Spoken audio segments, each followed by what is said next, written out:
Chapter 6, Rulers represent themselves. Liberty cannot be preserved without a general knowledge among the people, of that most dreaded and envied kind of knowledge. I mean of the characters and conduct of their rulers. John Adams, 1.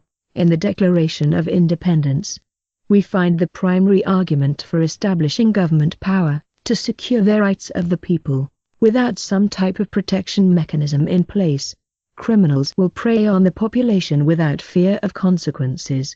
They will do as they please to those who are too weak to resist them. In the exact same document, we find the primary argument for limiting or revoking government power, to secure the rights of the people. Without some type of protection mechanism in place, criminals will gain control of government and use its power to prey on the population. They will do as they please to those who are too weak to resist them. They will never use the power of government to prosecute and punish themselves. The first argument, government can protect us from crime, is still alive and well. In fact, it's drilled relentlessly into every citizen's head from a very early age. However, the second argument, government can actually subject us to crime, has practically disappeared from politically correct conversation. This, despite the fact that the threat posed by criminals in government far exceeds any threat posed by common criminals. If there is any doubt, consider the following. Common criminals do not have access to the media, the trust of the masses, or the air of legitimacy given to those who secure a position of authority. They cannot legally seize our money, destroy the purchasing power of our currency, or control the police and military. Common criminals cannot legislate away our rights, or reduce our children to debt slaves. They cannot obstruct an inquiry into their crimes from inside the system. They cannot seal documents, confiscate and lose evidence, or appoint their own investigators. Common criminals cannot write laws and selectively enforce them. They cannot disarm millions of their would-be victims, round them up and put them in cages, or worse, they cannot take nations to war, profiting financially and politically from the carnage. Suffice to say, this is why those who created the U.S. government spoke constantly about limiting its power via the Constitution and Bill of Rights. As Thomas Jefferson wrote in the Kentucky Resolutions of 1798, too much confidence in our elected leaders' good intentions is the parent of despotism everywhere. It would be a dangerous delusion, he warned, for us to trust those who currently hold power simply because they are men of our choice. In questions of power, let no more be heard of confidence in man, but bind him down from mischief by the chains of the Constitution. Thomas Jefferson, Kentucky Resolutions. Members of the network have spent the past 100 years doing everything in their power to nurture the dangerous delusion that Jefferson warned us about. Before they can have their way with the world, our rulers must break the chains of the Constitution that bind them down. They don't want to exercise limited government power. They want to exercise the opposite, a war on freedom. Of all the enemies to public liberty, war is, perhaps, the most to be dreaded. War is the parent of armies. From these proceed debts and taxes, and armies, and debts, and taxes are the known instruments for bringing the many under the domination of the few. No nation could preserve its freedom in the midst of continual warfare. James Madison, 2. In Chapter 1, we briefly covered the 1950s era investigations into large, tax-exempt foundations. Many were shocked when it was discovered that the capitalist foundations were using their money to support communism. At first glance, this seems ridiculous. Why would the wealthiest men in the world want to orient American Far Eastern policies toward communist objectives? 3. This seemingly suicidal policy begins to make more sense when you learn how the network actually operates. It's important to remember that war, and the threat of war, has enabled them, more than anything else, to inch ever closer to their goal of destroying national sovereignty. Norman Dodd was the lead researcher for one of the aforementioned investigations, 4, and, as such, he was chosen to appoint the committee's staff. By the 1950s, propaganda touting the humanitarian benevolence of the tax-exempt foundations was widely accepted, and many people, including one of Dodd's researchers, Catherine Casey, felt that the foundations were beyond reproach, as Dodd put it. Casey was unsympathetic to the purpose of the investigation. Her attitude was, what could possibly be wrong with foundations? They do so much good. 5. But Casey's trust was soon shattered as she dug into what was, at the time, decades-old records of the network-connected Carnegie Foundation. Dodd explains, I blocked out certain periods of time for Casey to concentrate on. And off she went to New York. She came back at the end of 2 weeks with the following on dictaphone tapes. We are now at the year 1908. In that year, the trustees raised a specific question, which they discussed throughout the balance of the year in a very learned fashion. The question is there any means known more effective than war, assuming you wish to alter the life of an entire people? And they conclude that no more effective means than war to that end is known to humanity. So then, in 1909, they raised the second question and discussed it, namely, how do we involve the United States in a war? Then, finally, they answered that question as follows: we must control the State Department. That very naturally raises the question of how do we do that? And they answer it by saying, we must take over and control the diplomatic machinery of this country. And, finally, they resolve to aim at that as an objective. Keep in mind, the plans that Casey is reporting on were originally written just a few years before the network managed to gain control of the diplomatic machinery of the country, using Woodrow Wilson and Mandel House. That control was later expanded via the network-led group of experts known as the Inquiry. The Inquiry, in turn, evolved into what is now known as the Council on Foreign Relations. Within 20 years of its founding, the CFR's enormous power within the State Department was undeniable. Look no further than the 1939 War and Peace Studies for an excellent example. 6. Casey's report continues. Then time passes, and we are eventually in a war, which would be World War I. At that time they record on their minutes a shocking report in which they dispatched to President Wilson a telegram, cautioning him to see that the war does not end too quickly. Finally, of course, the war is over. At that time their interest shifts over to preventing what they call a reversion of life in the United States to what it was prior to 1914 when World War I broke out. At that point they came to the conclusion that, to prevent a reversion, we must control education in the United States. They realize that that's a pretty big task. They then decide that the key to success lay in the alteration of the teaching of American history. 7. According to Norman Dodd, Casey was so devastated by the information she uncovered during the Rees Committee investigation that she never recovered. As far as its impact on Catherine Casey was concerned, she never was able to return to her law practice. Ultimately, she lost her mind as a result of it.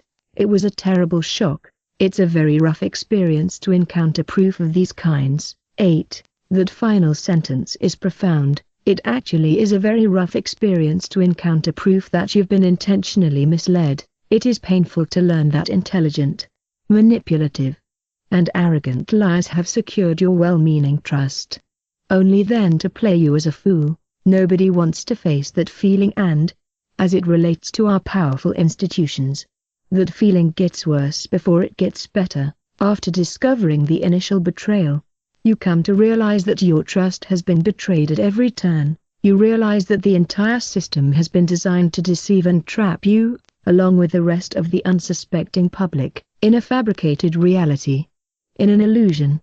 Perhaps worst of all, after some study and serious thought, you begin to comprehend the enormity of the problem. The same institutional propaganda that initially fooled you still holds sway over millions and millions of minds. To unlock those minds, you must convince people to investigate ugly truths that, to them, seem ridiculous and offensive. You have to overcome the fact that most people will be unsympathetic to the purpose of any investigation that challenges their deeply held beliefs. Catherine Casey uncovered a criminal conspiracy that was so inherently immoral, and so at odds with popular perception, that few people would ever believe the story was true. And, since we don't have access to the documents she saw, Healthy skepticism is perfectly reasonable. So, moving forward, let's assume that all we have to go on is a few general assertions. 1. Members of the network believe they have a right to rule in secrecy. 2. By controlling policy and public perception, they have the ability to do so. 3. Because of their power within the political system, their crimes are rarely exposed and never properly punished. Throughout the remainder of this book, I will prove that these three assertions are true. Operation Northwards. Like Catherine Casey, my worldview changed forever when I stumbled across a document that I was never supposed to read. Coincidentally, the secret document I saw also pertained to war. Specifically, a plan to involve the United States in a war by convincing its citizens, its government, and its military that the nation had been attacked. The ugly truth, that the attack was to be an inside job, would be known only to a handful of individuals at the apex or power.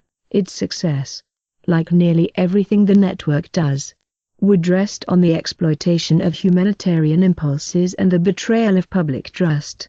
To really understand how easy it is for the network to deceive a trusting public, let's begin with a thought experiment. Imagine the following hypothetical scenario.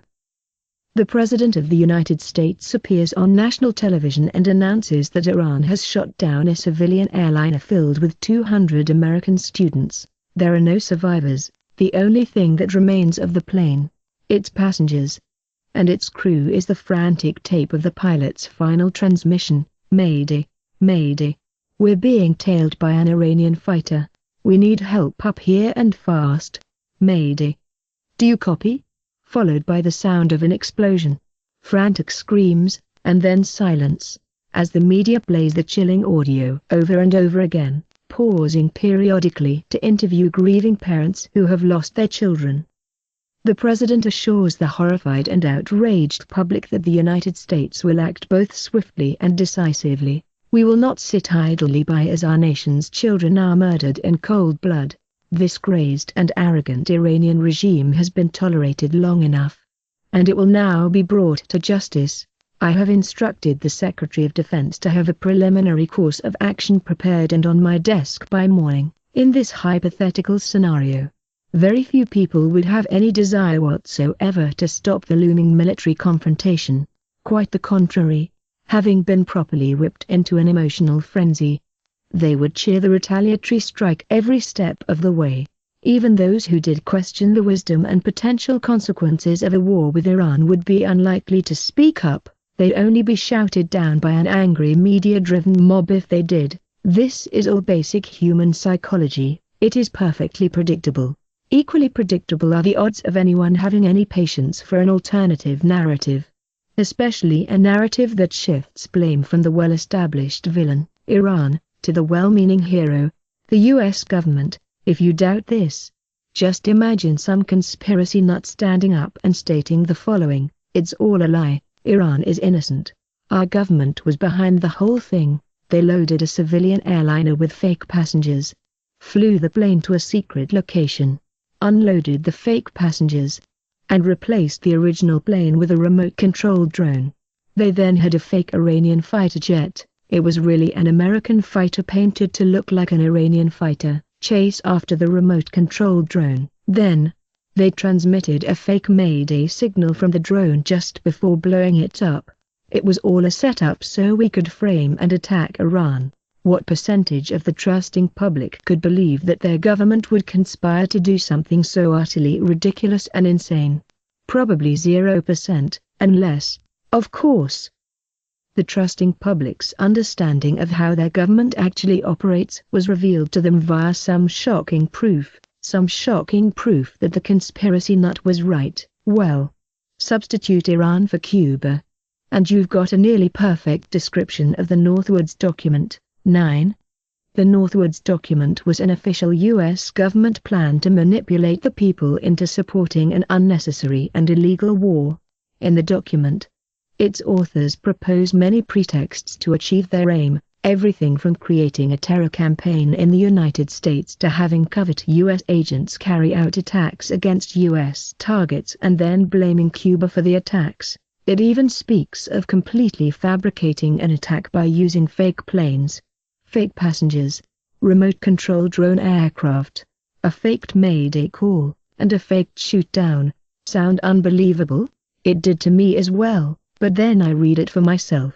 Here is the related text, excerpted directly from the Northwoods document, as requested by Chief of Operations, Cuba Project. The Joint Chiefs of Staff are to indicate brief but precise description of pretexts which they consider would provide justification for U.S. military intervention in Cuba. All projects are suggested within the time frame of the next few months. It is possible to create an incident which will demonstrate convincingly that a Cuban aircraft has attacked and shot down a chartered civil airliner. The passengers could be a group of college students off on a holiday or any grouping of persons with a common interest to support chartering a non-scheduled flight. An aircraft at Eglin Air Force Base would be painted and numbered as an exact duplicate for a civil registered aircraft belonging to a CIA proprietary organization, at a designated time.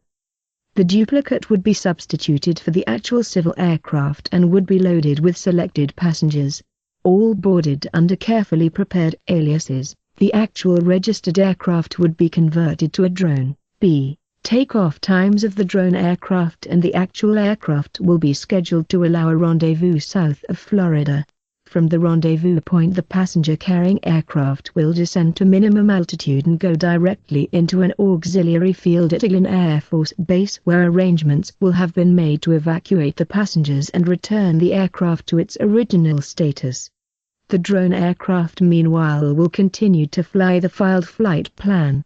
When over Cuba the drone will begin transmitting on the international distress frequency a mayday message stating he is under attack by Cuban MiG aircraft. The transmission will be interrupted by destruction of the aircraft which will be triggered by radio signal. This will allow ICAO radio stations in the Western Hemisphere to tell the U.S. what has happened to the aircraft instead of the U.S. trying to solve the incident, immediately prior to the proposal above.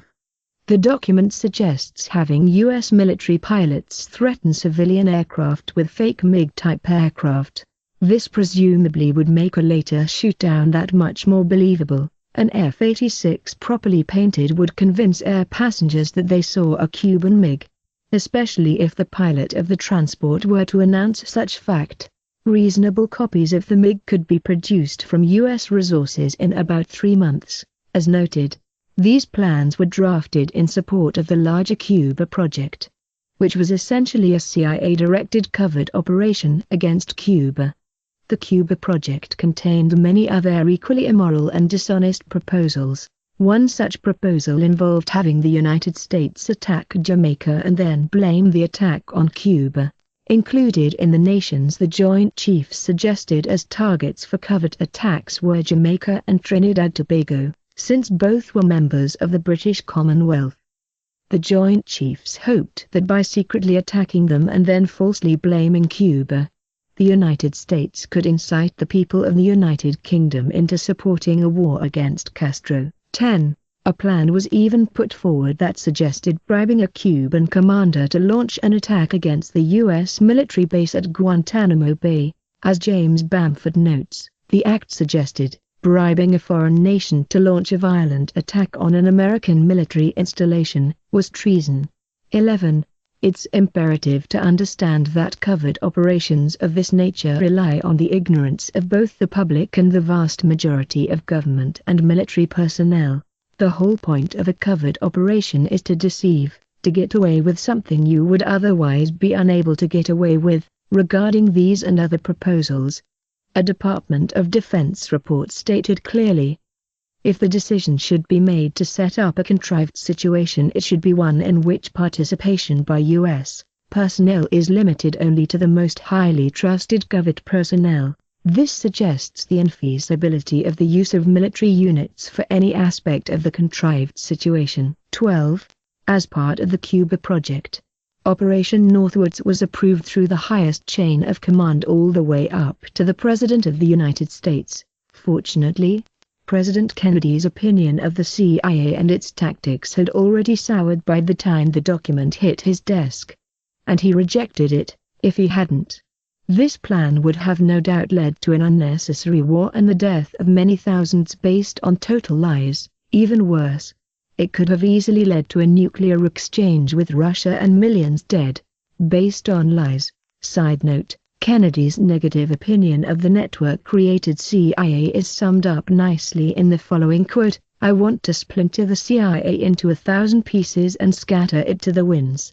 13. Many people, for good reason, believe the CIA played a direct role in both the murder of JFK and the cover-up that followed. That topic is beyond the scope of this book. However, just for reference, books like JFK and The Unspeakable do an excellent job of revealing the power struggle that emerged between Kennedy and his foreign policy advisors once he began moving the nation's foreign policy in an unapproved direction. When I first read Operation Northwoods, I was still like Catherine Casey, terribly naive. In my imaginary world, any individual who conspired to facilitate terrorist attacks against the United States, 14, would be viewed as a terrorist and punished severely. Any group of public servants who set out to frame another nation for a crime it didn't commit, kill innocent people, and deceive the nation into an illegal war would be brought up on charges and thrown in prison for a very long time. But as I searched for information on how these conspirators were held accountable, I found nothing. No charges, no trials, no punishment. 15. It was as if deception, murder, and even treason were all acceptable just so long as the crimes were committed at the behest of the most powerful members of society. It didn't look anything like the justice, freedom, and democracy that I learned about in school, and as I dug deeper, it only got worse, much worse.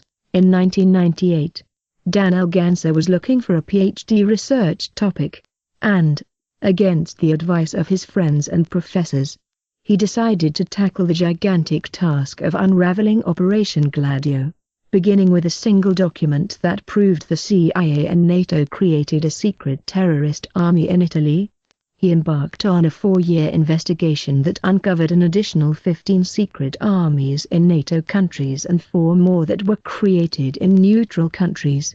There are many well-worn lies about the nature of our leaders and what they're capable of. The most obvious lie, to those who are paying attention, is that they respect national sovereignty, democracy, and the will of the people. Nothing could be further from the truth.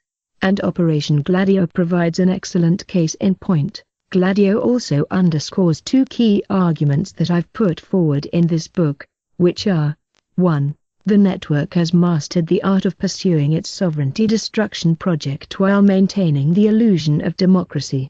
And, 2. Its members operate above the moral and legislative laws that others are expected to abide by. To address these points properly, we must first expand on some of the network's handiwork prior to its implementation of Gladio following World War II. Unfortunately, because there is so much ground to cover, Gladio is going to have to wait until Chapter 8, World War I, the League of Nations, and Debt Traps. By manipulating the election of 1912, the network brought Woodrow Wilson to power and effectively gained control of the diplomatic machinery of the United States. If, as Catherine Casey reported, the ultimate aim was to maneuver the United States into a war capable of altering the life of an entire people, the network was well on its way. All it needed now was the war itself. And, as luck would have it, Europe was already a powder keg that was primed and ready to explode. Henry Kissinger explains the political climate that preceded World War I this way: the astonishing aspect of the First World War is that it took so long for it to happen. The statesmen of all the major countries had helped to construct a diplomatic doomsday mechanism. 16. The unholy mix of general political alliances and hair-trigger military strategies guaranteed vast bloodletting. Foreign policy now consisted of gambling on a single throw of the dice. A more mindless and technocratic approach to war would have been difficult to imagine. 17. In June 1914, the so-called Black Hand, 18, reached into Europe and set the doomsday mechanism into motion by assassinating Franz Ferdinand. The vast bloodletting followed shortly thereafter and, Lo and behold, the network had its war. Now it was simply a matter of dragging the war on long enough for their carefully selected puppet, Woodrow Wilson, to sell his divinely inspired plan for U.S. intervention and a new world order. With the carnage of World War I as a backdrop and with the father of propaganda, Edward Bernays, at his side, 19, Wilson began stirring support for the League of Nations that he'd been writing about since at least 1887. 20. Following his plan, the world would be led into a new and peaceful era where all nations, great and small, would be protected from unjust aggression and the violation of their sovereignty. Touting American principles, Wilson declared in May 1916, "We believe these fundamental things, first, that every people has a right to choose the sovereignty under which they shall live. Second, that the small states of the world have a right to enjoy the same respect for their sovereignty and for their territorial integrity that great and powerful nations expect and insist upon. And, third, that the world has a right to be free from every disturbance of its peace that has its origin in aggression and disregard of the rights of peoples and nations." 21. This lofty rhetoric, coupled with the outrage of a recent surprise attack on the passenger liner Lusitania, 22, allowed the network to steadily move the United States toward entering the European conflict, as it had done with the Federal Reserve System and income tax. The network skillfully manipulated public opinion until it overcame the nation's strong anti-war sentiment. World War I, the people were assured, was a war that would end all wars. It would make the world safe for democracy and lead mankind into a new era of respect for the rights of man.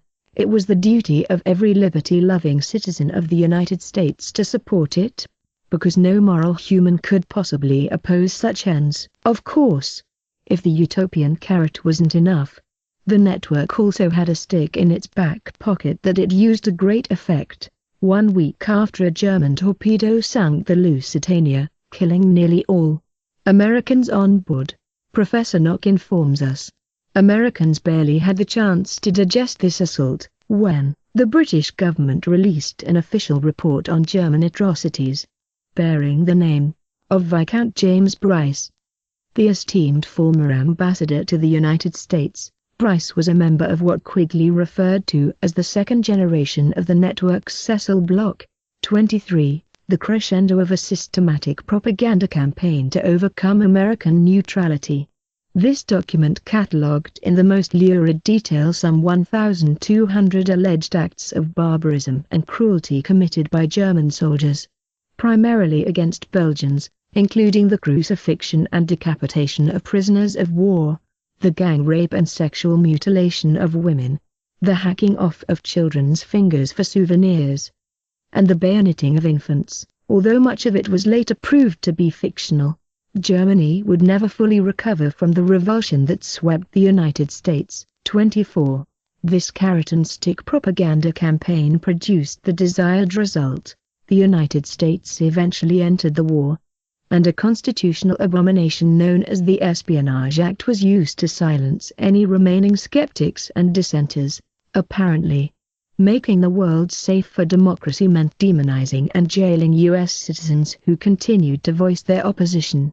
Opposition disrupted the campaign to establish patriotic conformity. 25. And so it could not be tolerated, but the skeptics and dissenters were inevitably vindicated. At the war's end, the reality of power politics reared its ugly head, Quigley explains. The peoples of the victorious nations had taken to heart their wartime propaganda about the rights of small nations, making the world safe for democracy, and putting an end both to power politics and to secret diplomacy. These ideals had been given concrete form in Woodrow Wilson's 14 points.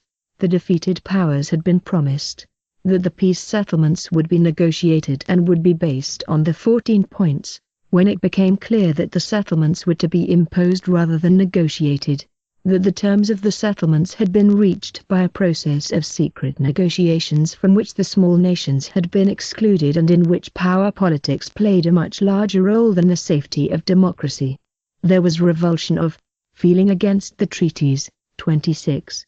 Though the peoples of the victorious nations might have felt betrayed, members of the network had plenty of reasons to celebrate.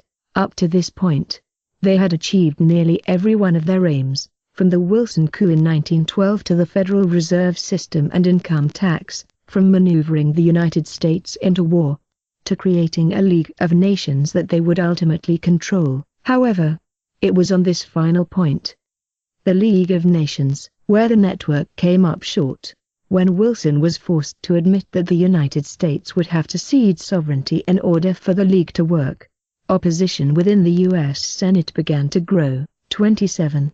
In an attempt to overcome this opposition, he delivered yet another one of his messianic speeches in July 1919. The League of Nations, Wilson declared, was the indispensable instrumentality for the maintenance of the new order. Dare we reject it and break the heart of the world? The stage is set. The destiny disclosed. It has come about by no plan of our conceiving, but by the hand of God who led us into this way. We cannot turn back, we can only go forward, with lifted eyes and freshened spirit, to follow the vision. It was of this that we dreamed at our birth. America shall in truth show the way, the light streams upon the path ahead, and nowhere else. 28.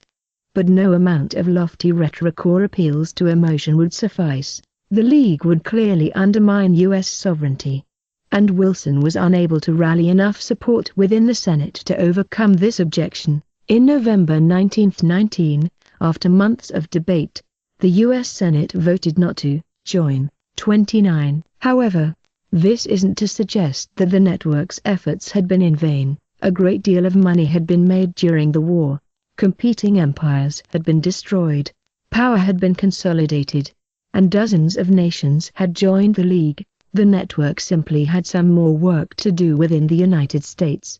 And more work it did, aside from increasing its control over government using the inquiry, the CFR, and other well-connected instruments.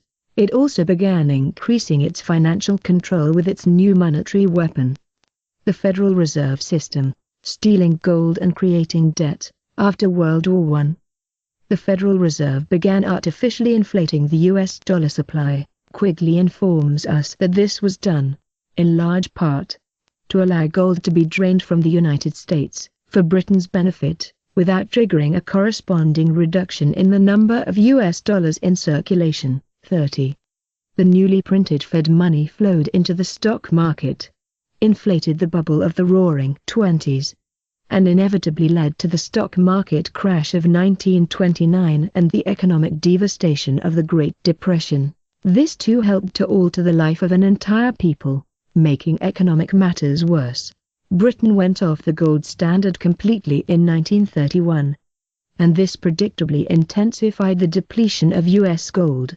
Nations that could no longer redeem their paper receipts for gold in Britain now turned to the United States. Since the US was the only gold standard country with gold coins still circulating, gold poured out of the country. Additionally, concerned US citizens began redeeming large quantities of their dollars for gold too, and the US banking system began to collapse. 31. This pressure on the banking system continued until 1933 when the network convinced President Roosevelt, FDR, to confiscate U.S. citizens' gold and hand it over to the Federal Reserve. 32. By making it illegal for U.S. citizens to redeem their dollars in gold, the Federal Reserve, in cooperation with policy makers within the federal government, could now begin printing ever larger piles of debt money while increasing their own power in the process. As covered in Chapter 4, a heavily indebted government is much easier to control than one that is financially sound. Even Quigley admits that making gold illegal in the United States was not necessary. He states that it was done in order to pursue a policy of price inflation. It was not made necessary by the American international financial position. 33. It's also worth noting that Mandel House, more than 20 years after advising Woodrow Wilson, was an advisor to FDR as well. If the network always seeks to trap nations in debt, it does, then a review of the growth in U.S. federal debt should be instructive, and it is. In the 20 years prior to Wilson's election, The amount of debt the federal government owed increased by just $1.3 billion. In the 20 years after Wilson's election, the amount of debt the federal government owed increased by nearly $20 billion. 34. This massive increase in debt occurred despite the additional revenue provided by the 1913 personal income tax, but even this $20 billion increase was just a drop in the bucket. Fast forward to just after FDR's presidency, and the federal debt had increased by more than $240 billion, and in 2012, it had increased by more than $16,000 billion. This information on government debt is vitally important because it plays a major role in the network's destruction of national sovereignty. Financial warfare is essential, and the basic recipe for conquering a nation financially can be summed up in two simple steps. 1. Create shortfalls in government revenue, either by increasing the amount of money a government spends, decreasing the amount of money a government collects, or both. 2. Create loans out of thin air to help the leaders cover their spending shortfalls without correcting the underlying financial imbalance, as payments on mounting debt create greater and greater shortfalls. And as annual spending continues to increase unabated, larger and more frequent loans become necessary to bridge the gap. This accelerates the rate at which the national debt grows and, before long, even powerful nations will find themselves utterly dependent on a constant flow of newly borrowed funds to cover their expenses. Once a nation has been trapped in this way, the network can simply adjust the financial spigot according to the level at which its desires are being met. If a government wants to maintain vital services, social order, and ultimately its own power, it will do what the network wants, regardless of the will of the people. If the government refuses, the flow of money will be cut and won't be restored until more acceptable leaders assume control. And as we'll cover in the next chapter, acceptable has nothing to do with how the new leaders treat the citizens that live beneath them.